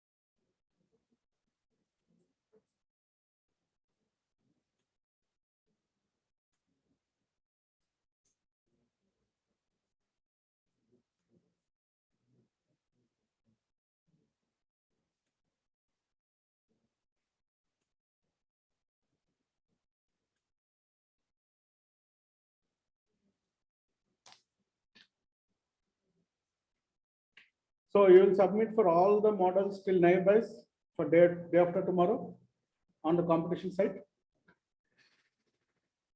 Okay, you predict for all and submit for all the models. For each model, you take the competition score, put it in the Jupyter notebook and submit it. Okay. All the models from logistic regression, decision tree classifier, random forest classifier. Once you have the Excel white, it's just model running, right? It's very simple process, not takes time. Up to neighbors and support vector. Up to neighbors and support vector. Submit each model, get the score, put it in your Jupyter notebook, model name and score, model name and score, and what is the best fit model you got. Right, all the data is split. The only thing is you have to build the models, that's all. But when you're running the model, be careful. The model naming, X1 and 2, you have to be careful. Otherwise, you'll run the same model and submit it 2 times, you'll get a wrong score there. Agreed? All of you will submit the same thing by, I think day after tomorrow is a holiday, right? But anyway, you will submit by day after tomorrow or Thursday. Okay, submit as soon as possible. And Friday, you will have an evaluationary test. MCQs, 50 marks, which will have simple calculations, like which you can do normally, calculations like mean calculation or a median calculation, or something related to quartiles calculation, something basic calculations will be there, which you can do, pen and paper alone. All MCQs, you have to click on the answer, statistics, hypothesis testing, models, whatever, just go through the PDF notebook which I sent you. That should be enough. Right? We have covered comprehensive theory, right? Everything is clear. Just go through the PDF notebooks, nothing to read from outside. All the theory given in different PDF notebooks which I have sent you earlier. Just prepare them, read them. 50 marks, multiple choice questions, MCQs. Right? 1 hour. Okay? Simple test. To understand how your level of comfort in various topics. Agreed? So Friday first hour we'll do that, and then we'll begin the session.